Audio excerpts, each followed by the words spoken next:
नमस्कार मित्रों, मैं डॉक्टर मुकेश आपका एक बार फिर से हार्दिक अभिनंदन करता हूं आपके चैनल एस्ट्रो नक्षत्र 27 पर।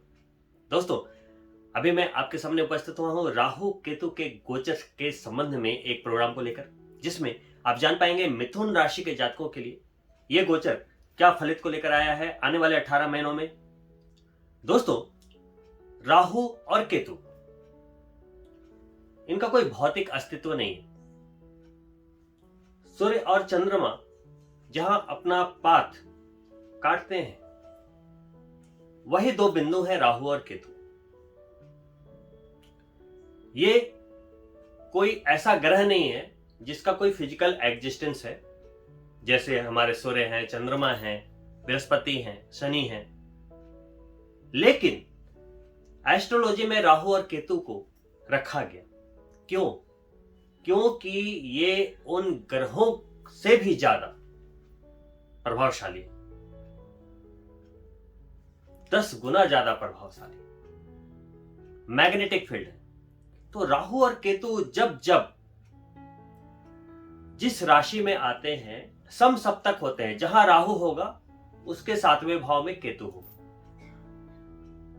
ये जबरदस्त तरीके से जिस भाव में गोचर कर रहे होते हैं या जिस राशि में गोचर करते हैं, उस भाव को और उस राशि के स्वामी को अंदरूनी बल दे देते हैं।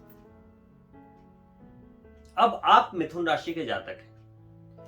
आपके 11वें भाव में, यानी आपकी इच्छा के भाव में, आपके लाभ के भाव में, आपके प्रमोशन के भाव में, आपके इनकम के भाव में राहु का गोचर जबरदस्त फायदा देने वाला है। और राहु का गोचर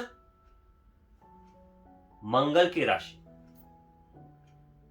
मंगल की पावर बढ़ेगी, हर तरह से आनंद, इनकम। वहीं पे केतु का गोचर आपके 5म भाव में हुआ है।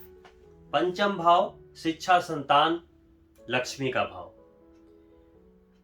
5म भाव हमारे पुराने जन्म के कर्मों से वहां से कनेक्शन होता है, और 9वां भाव हमारे अगले जन्म के कनेक्शन को क्रिएट करता है। और केतु क्या है? केतु हमें अध्यात्म, मोक्ष, सांसारिक दुनिया से हट के एक आइसोलेशन में ले जाता है। वहीं पे राहु हमें प्रोवोक करता है सांसारिक दुनिया की ओर जाने के लिए। मोह, माया, पैसा, फैशन, शराब, नशा, व्यसन, जितनी फिजिकल बेनिफिट की चीजें हैं, मेटेरियलिस्टिक चीजें हैं, सबकी ओर वो पुश करता है। तभी तो राहु और केतु को पूर्व जन्म के कर्मों के एग्जीक्यूटर के रूप में देखा गया कि हमने जो कर्म किए हैं वो हम कैसे फल पाएंगे। कर्म फलदाता तो है शनि, देने के लिए फल, लेकिन राहु और केतु क्या करते हैं? हमें वो कर्म करने के लिए उकसाते हैं, प्रोवोक करते हैं। तो 11वां और 5वां जो ये गोचर है, सिंपली राहु बढ़ाएगा मंगल की पावर और केतु बढ़ाएंगे शुक्र की पावर। इसके 18 महीने पहले अगर आप देखें, है ना, ये जो गोचर होता है 18 वर्षों के बाद होता है। यानी कि मेष राशि में अगर ये गए हैं तो 18 वर्षों के बाद गए हैं और 18 महीने रहेंगे। उसके पहले राहु का गोचर आपके 12वें भाव में था। विदेश से संबंधित लाभ आपने देखे होंगे, लेकिन अभी 11वें भाव में समस्त लाभ, पूरे जिंदगी में जितने भी आपने लाभ एस्पेक्ट किए होंगे, ये 18 महीने उसकी पूर्ति कर सकता है। गोचर के बाद, यानी कि 12 अप्रैल के बाद, आपके इनकम के नए सोर्स डेवलप होंगे। खर्चों पे नियंत्रण बनेगा आपका। अचानक लाभ के कई अवसर प्राप्त होंगे आपको। जो लोग सर्विस सेक्टर में हैं, नौकरी में हैं, उन्हें भी प्रमोशंस मिलेंगे, और प्रमोशंस के साथ साथ कुछ वित्तीय लाभ भी मिलेंगे आपको। कुछ ऐसा होगा आपके नौकरी में, और जहां पे आप वर्क प्लेस पे कुछ ऐसा होगा जहां पे आप जिस प्रमोशन के लिए एक्सपेक्ट कर रहे थे काफी टाइम से, वो तो क्लिक होंगे ही होंगे, साथ में कुछ फाइनेंशियल गेन अलग से भी होंगे। दोनों बात अलग है, तभी मैं आपको समझा रहा हूं। कुल मिलाकर आपकी वित्तीय शक्ति बढ़ेगी, जो आपकी फाइनेंस पावर है वो डेवलप होगी आपकी। वहीं पे दाम्पत्य जीवन के लिए समय अच्छा रहने वाला है क्योंकि शुक्र की पावर बढ़ेगी। वहीं पंचम भाव में शुक्र का गोचर है। पंचम भाव में जब शुक्र आते हैं तो पंचम भाव हमारी शिक्षा एजुकेशन का भी भाव होता है, तो हमें कुछ ऐसी सोच देता है। केतु क्या है, वो मल्टीटास्किंग करवाता है, काफी छिपी हुई चीजों को समझने की, मंत्रणा करने की जो शक्ति को वो इंक्रीज करता है। तो वो जो इंट्यूशन पावर है, जो कुछ छिपी हुई चीजें थी उसको भी समझने की जो कला है उसको डेवलप करेगा। तो विद्यार्थियों के लिए बहुत अच्छा समय है। जो लोग कॉम्पिटिशन्स के लिए तैयारी कर रहे हैं, पढ़ाई कर रहे हैं, विद्यार्थियों के लिए वो काफी अच्छा समय, क्योंकि वो उनको समझ, वो शक्ति आएगी। लेकिन शक्ति तो आएगी, लेकिन एक बात है, कंसंट्रेशन लेवल में थोड़ी प्रॉब्लम हो सकती है। क्यों? क्योंकि 11-5 एक्सिस पे आ रहे हैं। साथ ही जो विद्यार्थी पढ़ाई के लिए विदेश जाना चाहते थे, जा सकते हैं, क्योंकि तुला राशि आपके पंचम में बन रही है, वहां पे केतु आए हैं। तो केतु जो है शुक्र की पावर बढ़ा रहे हैं। तो सिर्फ तुला राशि शुक्र की नहीं होती, वृषभ भी होती है जो आपके 12वें का स्वामी है। तो आपका विदेश भाव भी एक्टिव हो रहा है। तो जो विद्यार्थी और विदेश भाव एक साथ एक्टिव हो रहा है, तो जो विद्यार्थी विदेश जाकर पढ़ाई करना चाहते थे वो जा सकते हैं, उनके लिए काफी अच्छी अपॉर्चुनिटीज है। तो आपको इसका लाभ लेना चाहिए। साथ ही पंचम भाव प्यार का भी है। तो जो लोग पहले से किसी रिलेशनशिप में चल रहे हैं, उनको शादी का रूप देना चाहते हैं, या कुछ ऐसे भी व्यक्ति हैं या लोग हैं जिनके कुछ रिलेशंस इंडिया के बाहर भी चल रहे हैं, फॉरेन, यहां भी पंचम और 12वें का संबंध काफी अच्छा सगुन है। आप शादी कर सकते हैं। और नॉर्मल भी जिनका विदेश से संबंध नहीं है, वो भी पंचम भाव एक्टिवेट है, शुक्र की पावर बढ़ी हुई है, तो आप अगर रिलेशन में है, शादी हो सकती है। सिंपल। विद्यार्थियों के लिए अच्छा समय, संतान प्राप्ति के लिए अच्छा समय। कुछ ऐसे लोग जो संतान की प्राप्ति में काफी समय से कुछ बाधा आ रही थी, क्योंकि देखो शुक्र और मंगल दोनों के जोन्स को एक्टिव किया है, क्योंकि संतान के लिए शुक्र की भी आवश्यकता है और मंगल यानी ब्लड की भी, ऊर्जा की भी आवश्यकता है।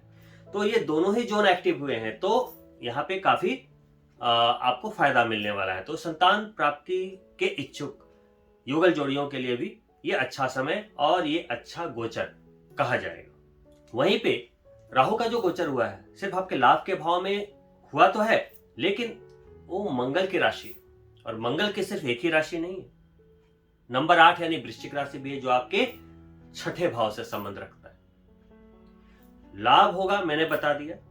साथ ही लाभ होने के साथ साथ ही आपको छठे भाव, जो स्ट्रगल का भाव होता है, संघर्षों का भाव होता है, रोग, शत्रु और ऋण का भाव होता है, उन पर भी विजय पाएंगे। अगर हेल्थ में कोई समस्या चल रही थी, सुधार होगा। ईएमआई, कर्ज में दबे हुए थे, तो कुछ ना कुछ ऐसा लाभ होगा जिसमें आप स्पीड से अपने ईएमआई को, अपने लोन को अगर आप चाहें तो उतार सकते हैं। वहीं पे कुछ समय से अगर आप तनाव में थे, किसी शत्रु के द्वारा परेशान किए जा रहे थे, किसी लीगल केसेस में थे, या कुछ ऐसी प्रॉब्लम्स चल रही थी, तो वहां से भी आप बाहर आ सकते हैं। दोस्तों, ये सारे लाभ आपको मिल सकते हैं इन 18 महीनों में। गोचर शानदार है, लेकिन यह सुनिश्चित करना आपका परम कर्तव्य है कि राहु और केतु अपना प्रभाव दे रहे हैं, लेकिन सिर्फ एक्सटेंडर के रूप में। प्रभाव किसका दे रहे हैं? राहु मंगल का और केतु शुक्र का। तो आपको जो कुंडली में ट्रीट करना है वो राहु केतु को नहीं करना, आपको किसे ट्रीट करना है? मंगल और शुक्र को। साथ ही अगर आपने ये कर लिया तो आप कुंडली में देखें कि आपके राहु लगन पत्रिका में कहां बैठे हैं और केतु कहां बैठे हैं, वो भाव भी एक्टिव रहेंगे, वहां से भी लाभ मिलेंगे आपको। साथ में अगर आपकी राहु की दशा है या केतु की दशा है, तो ये समय आपके लिए किसी वरदान से कम नहीं, तो इस समय का लाभ लें। अब जिन्हें भी राहु और केतु से परेशानी रही, क्योंकि 12 लगन होते हैं, सभी के राहु केतु सभी की कुंडली में तो अच्छे नहीं होंगे, तो अब मैं कुछ उपाय बता रहा हूं। जिन जातकों की कुंडली में राहु और केतु अच्छे नहीं, उन्हें क्या करना चाहिए? देखिए, राहु और केतु को माता दुर्गा नियंत्रण करती है, माता दुर्गा सिर्फ राहु और केतु ही नहीं 9 ग्रहों का नियंत्रण करती है। तो अगर आप महिषासुर मर्दनी माता दुर्गा की आराधना करते हैं, नवरात्रि करते हैं या दुर्गा चालीसा का पाठ करते हैं, ओम ऐं ह्रीं क्लीं चामुंडाय विच्चे मंत्र का जाप करते हैं, तो आपको राहु केतु के अशुभ परिणाम नहीं मिलेंगे। केतु के लिए स्पेशली अगर आपका सिर्फ केतु कहीं ऐसे भाव में है जो आपको परेशान कर रहा है नीच की अवस्था में, तो गणपति भगवान की आराधना कर सकते हैं। हनुमान चालीसा का पाठ करना, भैरव जी की पूजा करना, ये सब छोटे छोटे उपाय हैं जो कि अगर आप आध्यात्मिक रूप से इन चीजों से जोड़ते हैं तो राहु केतु आपको कभी परेशान नहीं करेंगे। शनि की तरह कभी भी राहु केतु का हवा ना बनाए। ये एक ऊर्जा के पुंज है, इलेक्ट्रोमैग्नेटिक फील्ड है। ये सिंपली जिस भाव से रिलेट करते हैं वहां की पावर बढ़ा देते हैं। जब बढ़े हुए पावर को हम संभाल नहीं पाते तो हम ग्रहों को ब्लेम करते हैं। जैसे जब 7.5 आती है तो हम शनि को ब्लेम करते हैं, परंतु सच्चाई क्या है कि हमारे जन्म चंद्रमा के ऊपर शनि का गोचर होता है और शनि एक गैसीय ग्रह है और हमारे मन पे दबाव डाल देता है। और उस दबाव में जब हम गलत निर्णय ले लेते हैं तो उसके परिणाम हमें भुगतने पड़ते हैं, क्योंकि ये तो क्या है, परमात्मा हमारा भाग्य नहीं लिखते, हमारा भाग्य हमारे कर्म लिखते हैं। उसी तरीके से राहु केतु क्या है, हमारे कर्मों को निष्पादन करवाने के लिए आया है कि जो जी आपने पुराने 50 जन्मों में, 100 जन्मों में जो भी आपने पाप किए हैं, पुण्य किए हैं, इस जन्म में उसको भोगना है। तो राहु केतु क्या करते हैं, एक ऊर्जा पुंज के रूप में इधर उधर जब गोचर करते हुए 12 भावों में पूरी जिंदगी में वो अलग अलग भावों को एक्टिवेट करते हैं, जिसके कारण अगर आप उस ऊर्जा को संभाल नहीं पाते है ना, तो आपसे गलतियां हो जाती हैं। तो जब ऊर्जा आएगी पर्टिकुलर राशि पे तो आपको महसूस तो होगी, बट हमें क्या करना है, अगर आपने उसको संभाल लिया तो आप कामयाब हो जाएंगे। कोई भी गोचर हो, उस पर्टिकुलर भाव को और उस राशि के स्वामी को आपको बस देखना है कि कैसा है। तो अभी मंगल शुक्र को आपको देखना है। राहु केतु के लिए मैंने आपको उपाय बता दिए, और छोटे छोटे उपाय हैं जैसे कि विकलांगों की आप मदद करें,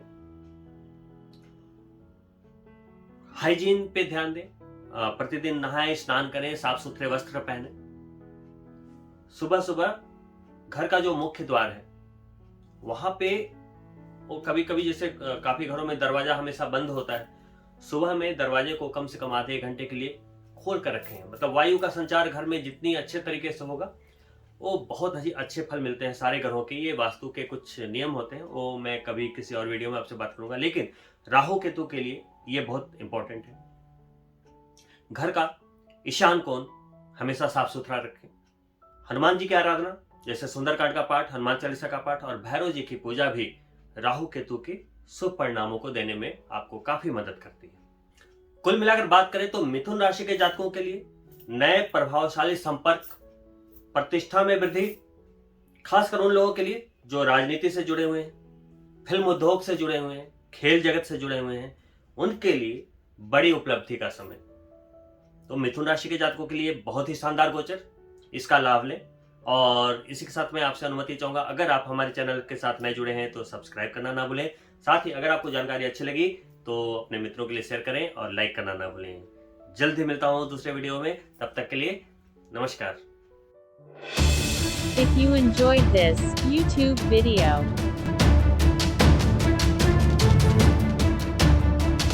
please like it, share with your friends, and subscribe my channel, Astro Nakshatra 27, and don't forget to press bell button too.